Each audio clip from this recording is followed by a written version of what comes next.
اولین در واقع سیویلیزیشن، اولین تمدن ها از همین مرکز شروع میشه و برای ما خیلی قشنگه. یعنی شما تمدن بین النهرین رو میبینید که از همینجا شروع میشه و به طرف جنوب حرکت میکنه. این فوق العاده قشنگه، پیوندی که در اینجا با طبیعت داشته.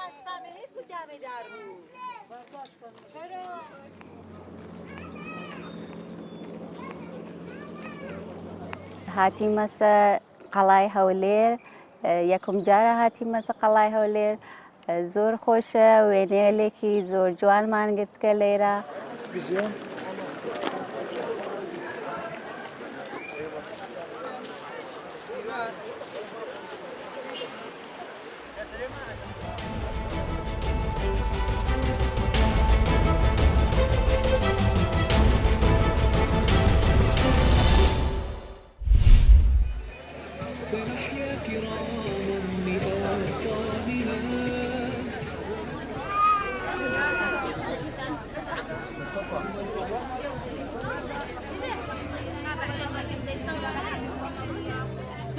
یەکێکم لە بەشدار بۆکان کە هاتووم لێرە بەشداری بکەم بە ئیشی خۆم کە ئەم شتانە کە خۆم دروستی ئەەکەم بۆ ئەوەی داهاتەکەی بۆ دڵی منداڵان بێ، دڵی منداڵانی پێخۆشکەین بێ باوکو و بێدایکن.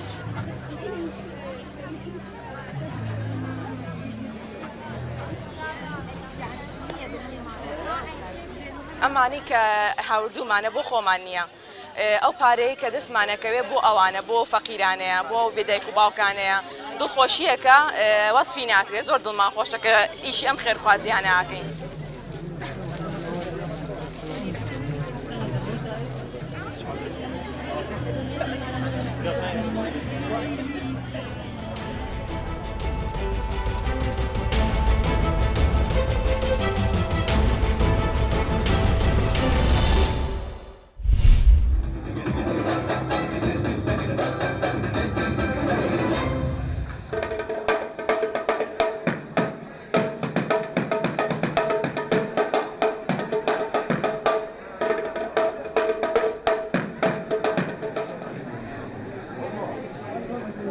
هر بازرگانه که کیف خو کلوب خود نمایش کنیم با خلق ما و خلق مجلس ردان به پیشانگی کن با مایسه روزا دیمیتن اوج جوی چند دیمیتن که هر کسی که شلای خود بیتن چند ملمنان که جوان ناظرافان ده هیا او کلستین فروتنی اتنا درست کردن بازار که جوان پیدا بیتن دهات که جوان با خلق ما پیدا بیتن.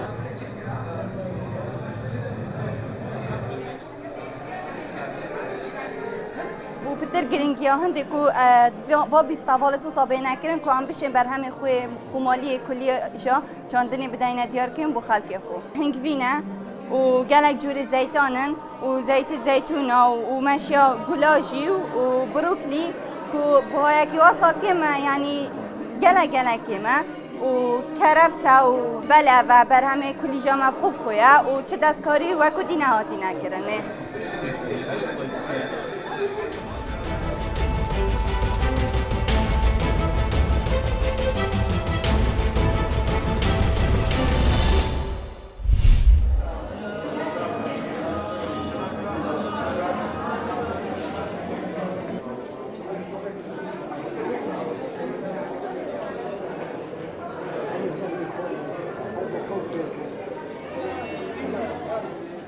پایزانه گبیا کرده به مشتانه ساز دکم و همو فولکلور شتی قدیمین دم هی نفوتی خالصی زوری پیچوانه.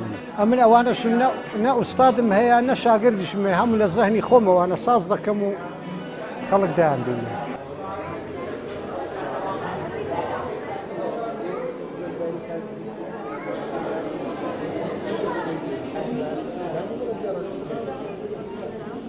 و دوامین سالا لشاری مهاباد پیشانگای کلتور و کلپوری کردی لگل فستیوالی هەڵپەرچێ بەرگوزار دەبێ هەدەف لە بەرگوزاری ئەو پیشانگایە و ئەو فستیواڵە ئەوەیە کە باشتر ناساندنی فەرهەنگ و ئەدەبی ڕەسەنی کوردی بە نەسلی نوێ